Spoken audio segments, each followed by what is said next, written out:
जानेंगे इसके क्या क्या फ़वायद हैं, क्या क्या नुकसानात या साइड इफ़ेक्ट्स हो सकते हैं, इसका तरीका इस्तेमाल क्या है और किन किन तक। अस्सलामुअलैकुम, मैं मोहम्मद अवैस आपसे मुखातिब हूँ। आपको वेलकम करता हूँ अपने यूट्यूब चैनल मिक्स्ड इन्फो पे। तो आज की अपनी इस वीडियो में रिव्यू करूँगा ऑगमेंटन का। तो ऑगमेंटन से तो मेरे ख्याल से पाकिस्तान में हर बंदा वाकिफ़ है, बड़ी ज़्यादा यूज़ की जाती है पाकिस्तान में। तो आज इसके बारे में हम लोग जानेंगे इसके क्या क्या फ़वायद हैं, क्या क्या नुकसानात या साइड इफ़ेक्ट्स हो सकते हैं, इसका तरीका इस्तेमाल क्या है और किन किन तकालीफ में या किन किन इन्फेक्शंस को ट्रीट करने के लिए इसका इस्तेमाल करवाया जाता है। तो ये सारी डिटेल इंशाल्लाह इस वीडियो में दूंगा, लेकिन उससे पहले हमेशा की तरह गुजारिश है, वीडियो पसंद आए वीडियो को लाइक कीजिएगा, चैनल को सब्सक्राइब कीजिएगा, साथ में बेल आइकन को भी ज़रूर दबाइएगा ताकि मेरी आने वाली वीडियोस भी आप तक पहुंचती रहें। तो चलते हैं अपने टॉपिक की तरफ। तो सबसे पहले अगर बात की जाए तो ब्रांड नेम इसका ऑगमेंटन है। जीएसके फार्मा की प्रोडक्शन है जो कि एक मल्टीनेशनल फार्मा है और इसकी तमाम अद्वियात आपको बड़े अच्छे रिजल्ट्स के साथ मिलती हैं। इस टाइम ये मेरे पास 625 mg में अवेलेबल है। इसके अलावा ये 375 mg और 1 ग्राम की पोटेंसी में आपको पाकिस्तानी मार्केट में अवेलेबल है। 625 की कीमत की बात की जाए तो ये 228 रुपये में 6 गोलियों के पैक में पाकिस्तानी मार्केट में अवेलेबल है। 375 भी 6 गोलियों के पैक में होती है और 1 ग्राम भी 6 गोलियों के पैक में आपको मिलती है। अब बात करते हैं इसमें मौजूद दवा की। तो इसमें जो दवा शामिल है वो है कोअमॉक्सिक्लेव। कोअमॉक्सिक्लेव बेसिकली 2 अद्वियात का कॉम्बो या मजमुआ है, जिसमें पहले नंबर पे अमॉक्सिसिलिन है और साथ में है क्लेवुलिनिक एसिड। अब अमॉक्सिसिलिन वही दवाई है जो अमॉक्सिल में होती है, लेकिन इसके साथ अब ये क्लेवुलिनिक एसिड ऐड करने की क्या ज़रूरत थी या ये अलहदा से एक फार्मूला बनाने की क्या ज़रूरत थी जब अमॉक्सिल है। तो मैंने आपको अपने अमॉक्सिल वाली वीडियो में एक चीज़ बयान की थी कि अमॉक्सिल का इस्तेमाल बड़े अरसे से किया जा रहा है। अमॉक्सिसिलिन दवाई बड़े अरसे से यूज़ की जा रही है और बड़ी ज़बरदस्त थी, लेकिन आने वाले कुछ सालों में देखा गया है कि उसके खिलाफ अक्सर जरासीम या बैक्टीरियाज ने रेजिस्टेंस पैदा कर ली, यानी कि अब वो उन पर असरअंदाज नहीं हो पाता। यानी कि जिन इन्फेक्शन में पहले उसका इस्तेमाल करवाया जाता था और वो ज़बरदस्त रिजल्ट देता था, लेकिन अब वो असर नहीं कर पाता। उसकी क्या वजह है कि वो जरासीम ड्रग रेजिस्टेंस पैदा कर चुके हैं, उस दवा के खिलाफ क़ुव्वत मुदाफ़त उन्होंने पैदा कर ली है और उन पे अब उसका असर नहीं होता अगर अकेला अमॉक्सिसिलिन हो। लेकिन इस चीज़ को मद्देनजर रखते हुए अमॉक्सिसिलिन को बेहतर और मजीद मौसर बनाने के लिए क्लेवुलिनिक एसिड का इसके साथ कॉम्बो में इस्तेमाल किया गया है। वो इसके रिजल्ट को बेहतर बनाने में और उन जरासीमों पे भी असर करने के इसको काबिल बनाता है जिन जरासीमों ने इसके खिलाफ ड्रग रेजिस्टेंस पैदा कर ली थी। अगर आप खाली अमॉक्सिसिलिन का इस्तेमाल करेंगे तो वो आपको इतनी ज़्यादा एफिकेसी या अच्छा रिजल्ट प्रोवाइड नहीं करेगा जितना आपको ऑगमेंटन जो दवा है वो देगी। उम्मीद है आप लोगों को इस चीज़ की समझ आ गई होगी कि अमॉक्सिल और ऑगमेंटन में फ़र्क क्या है।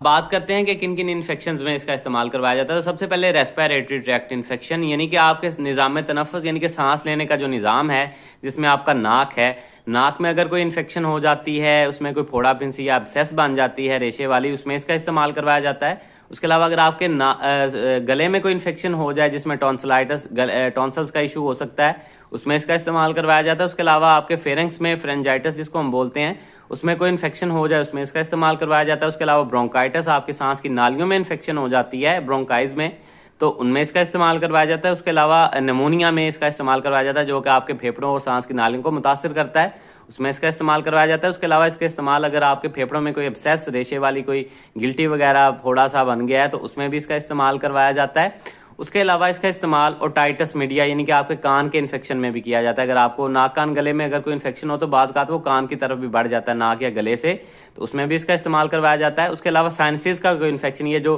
कैविटीज़ होती हैं पिक्चर साथ में चल रही, यहाँ पे कोई इन्फेक्शन हो जाए तो इसमें भी इसका इस्तेमाल करवाया जाता है।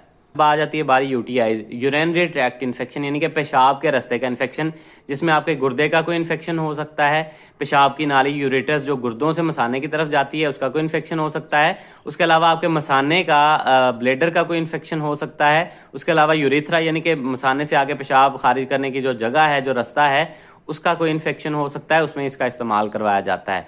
उसके अलावा एसटीडीज, सेक्सुअली ट्रांसमिटेड डिजीज, यानी कि मर्दों खवातीन से एक दूसरे में सेक्स की वजह से कुछ बीमारियां फैल जाती हैं, गनोरिया वगैरह उसमें शामिल है, उसमें इसका इस्तेमाल करवाया जाता है। उसके अलावा सिस्टाइटिस वजह बनता है खवातीन में अक्सर मसाने की सोजश की, तो उसमें भी इसका इस्तेमाल करवाया जाता है। इसके अलावा इसका इस्तेमाल आपको अगर स्किन इन्फेक्शन हो जाता है, स्किन इन्फेक्शन की वजह कोई फोड़ा फिंसी, कोई एब्सेस, गिल्टियाँ पस वाली आपको देखने में मिल सकती हैं, कोई जख्म हो सकता है आपको स्किन का, तो उसको ठीक करने और उसको जल्दी से भरने में, जख्म को ठीक होने में मदद देने में भी इसका इस्तेमाल करवाया जाता है। उसके अलावा इसका इस्तेमाल ऑपरेट या सर्जरी के बाद भी करवाया जाता है आपके जख्म को खराबी से बचाने और उसको जल्दी ठीक होने में मदद देने के लिए। अक्सर जब खवातीन का सी सेक्शन का ऑपरेट होता है, बच्चों का ऑपरेशन होता है बच्चे के लिए, उसमें भी अक्सर डॉक्टर्स ऑपरेट के बाद इसका इस्तेमाल करवाती हैं ताकि आपका जख्म ठीक रहे और जल्दी से वो भर जाए और ख़राब ना हो। तो उसमें भी इसका इस्तेमाल करवाया जाता है। और अगर ख़राब हो जाता है वो जख्म, तो उसको ट्रीट करने के लिए भी इसका इस्तेमाल करवाया जाता है। उसके अलावा अगर आपकी कोई और सर्जरी हुई है जिसकी वजह से आपको कोई जख्म हो गया है, कोई कट लगा है, तो वहां पे भी इन्फेक्शन को ट्रीट करने के लिए या उस जख्म को इन्फेक्शन से बचाने के लिए इसका इस्तेमाल करवाया जाता है। उसके अलावा अगर आपको किसी जोड़ का इन्फेक्शन या हड्डी का कोई इन्फेक्शन हो जाता है तो उसमें भी इसका इस्तेमाल करवाया जाता है। उसके अलावा इसका इस्तेमाल डेंटल एब्सेस, यानी कि अगर आपको दांत दाढ़ में कोई एब्सेस, ये मैं पिक्चर दिखा रहा हूँ, इस तरह की कोई गिल्टी रेशे वाली बन जाती है, वहां पे एब्सेस बन जाती है, तो उसको ट्रीट करने के लिए भी इसका इस्तेमाल करवाया जाता है। उसके अलावा एब्डोमिनल इन्फेक्शन कोई हो सकता है, पेट में कोई इन्फेक्शन हो सकता है जो कि सेप्सिस की फिर वजह बने, यानी कि आपको कोई इन्फेक्शन हुआ किसी वजह से, तो वो आपके पूरे पेट को अपने लपेट में ले लेता है, पूरे पेट में फैल जाता है, एब्डोमिनल इन्फेक्शन हो जाता है ज़्यादा, उसमें भी इसका इस्तेमाल करवाया जाता है ताकि उस इन्फेक्शन को ट्रीट किया जा सके। उसके अलावा इसका इस्तेमाल एच पाइलोरी में मुख्तलिफ अद्वियात मेट्रोनिडाजोल, मेप्राजोल और क्लैरिथ्रोमाइसिन के साथ भी करवाया जाता है एच पाइलोरी को ट्रीट करने के लिए। अब अगर बात की जाए इसके नुकसानात या साइड इफेक्ट्स की, तो इसके साइड इफेक्ट्स में ज़्यादा आपको जो देखने मिल सकता है वो पेट की खराबी है, वो लूज मोशन या डायरिया की शक्ल में आपको देखने मिलती है। उसके अलावा स्टमक अपसेट हो सकता है, भूख का कम लगना, उल्टी मतली की कैफियत होना, पेट में दर्द होना, पेशाब की रंगत का डार्क हो जाना या बहुत ज़्यादा पीला पेशाब आना, पेशाब के साथ जलन होना, या इसके खाने के बाद आपको घबराहट बेचैनी भी हो सकती है। उसके अलावा सर दर्द हो सकता है। इस तरह के इसके अमूमन आपको साइड इफेक्ट्स देखने में मिल सकते हैं। लेकिन अगर आपको इसके इस्तेमाल के बाद जिस्म पे कोई एलर्जी या एलर्जिक रिएक्शन, आपको दाने वगैरह देखने में मिले, तो जल्द से जल्द अपने डॉक्टर से रुजू करें। हो सकता है आप इससे एलर्जिक हों, तो आपने दोबारा इसका इस्तेमाल नहीं करना। अब अगर बात की जाए इसके तरीका इस्तेमाल की या डोजेज की, तो इसकी अमूमी जो खुराक है वो 12 साल से बड़े बच्चों में 375 mg का इस्तेमाल सुबह शाम, और बालिग अफराद में या बड़े बच्चों में इसका इस्तेमाल फिर 675 mg से लेकर 1 ग्राम तक भी सुबह शाम या डेली की एक टैबलेट में भी करवाया जा सकता है। तो मैंने अपनी रीसेंट वीडियोस में आपको बताया है कि एंटीबायोटिक्स की डोजेज का तयन और उसके दौरानिए का तयन डिपेंडेंट है आपके डॉक्टर पे। वो आपको चेक करके वो किस चीज़ पे फैसला करते हैं कि आपको इन्फेक्शन किस किस्म का है, यानी कि किस इन्फेक्शन को ट्रीट करने के लिए इसका इस्तेमाल करवा रहे हैं। वो नमूनिया है, वो ब्रोंकाइटिस है, या इन्फेक्शन आपको कोई जख्म का हुआ है या सी सेक्शन हुआ है, उसके लिए इस्तेमाल करवानी है। तो डिपेंड करता है आपके इन्फेक्शन की किस्म पे, उसकी नौयत पे, आपके बॉडी वेट पे, आपकी एज पे। तो ये सारी चीज़ें देख के डॉक्टर्स आपको फिर प्रेस्क्राइब करते हैं कि आपको इस दवा का इस्तेमाल इतनी डोजेज में इतने दिन या इतने दौरानिए के लिए करना है।